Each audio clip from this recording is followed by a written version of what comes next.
Hey everyone, it's your favorite ski mask wearing idiot. This is my personal modified Dart Zone Mark III I've dubbed the Operator. I've already made a standalone review of the Mark III itself, but I didn't go too in depth on why I customized and modified it the way I did. Also, I've done a few more things to it since I've done that video. So let's go over it. First things first, why? Why did I build this Mark III the way I did? So I wanted this thing to be three things: reliable, compact, and aesthetic.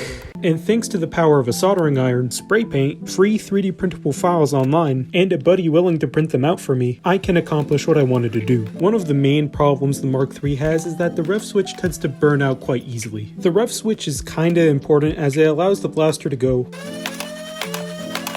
and function. After 6 months of use on 8 AA's, it pretty much completely burnt out, making the rev extremely inconsistent at best. But I managed to replace the stock 5 amp switch with a much beefier 21 amp I got off Amazon. I did this by cutting out the pieces of shell that supported the original switch, cut out the pieces around this screw post on both sides, and from there I hot glued the new switch right above the piece that the Rev Trigger manipulates to hit the switch, and finally cut a bit of the stock wiring off so I could solder it to the new switch. This is my first time soldering, so it's not stellar, but it clearly works. It's worth considering that I used a button switch for this. If you use a lever switch, you'll need to do this a bit differently. I'd recommend you check out Big Lore's Mark III mod guide video if you're gonna do that. It'll be in the description if I remember. I'm pretty glad I committed to getting a soldering iron to fix this, because now if something else goes awry with a flywheeler, I'm not completely helpless and I can maybe fix it. Also, it'll open up other avenues to go down, but that's for the future. Another thing that I added was this printed anti-jam pusher designed by haphazardly named. The stock Mark III has problems with jamming when using half-length darts and full-length darts, but this pusher fixes those problems. Would recommend this if you're going to do any short dart builds. In order to get this thing really compact, I had a buddy 3D print this shorter barrel designed by Gargunkel. This is actually a remix of haphazardly named null barrel, which pretty much completely deleted the barrel as a whole. But I prefer this one because I love the aesthetic of this shorty boy muzzle brake thing it has going on. If this was an actual firearm, the concussion on this thing would be nuclear, but it's a toy so it can get away with it. On top of that, I could still comfortably get a C-clamp using the muzzle as leverage. I really like being able to C-clamp blasters comfortably because it's just super tactical, and it's personally the most comfortable way to hold a blaster for me. The short barrel also naturally makes maneuvering around cover a breeze, so it fulfills not only an aesthetic purpose but also a functional one. I've also started using the stock that came with the Mark 1.2 for no reason other than aesthetics really. All the blue I used for the side panel, the stock, and the included red dot is this. Seaside. I believe I put around 2 layers of paint on every part along with a layer of clear coat. I'm pretty happy with this paint as it matches the printed cyan parts super well. Now for the miscellaneous stuff I've done for convenience. I got this printed extended battery cover along with this Thumbscrew from Out of Darts. This cover gives a lot more room for a LiPo battery, and the Thumbscrew is pretty convenient if you don't want to get a screwdriver every time you want to take the battery out. I also got this extended selector lever that doesn't work on purpose. I threw away the original orange selector lever because I found the blaster worked fine without it,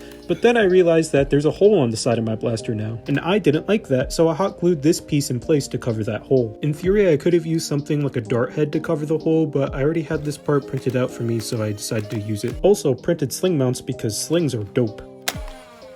So that pretty much does it for this build. This is the first blaster I've really tricked out and customized to be really personal to me, and I'm pretty happy with the way it turned out. If you're interested in any of the parts I got here, I'll leave links in the description for you. That's pretty much it. Thank you for watching.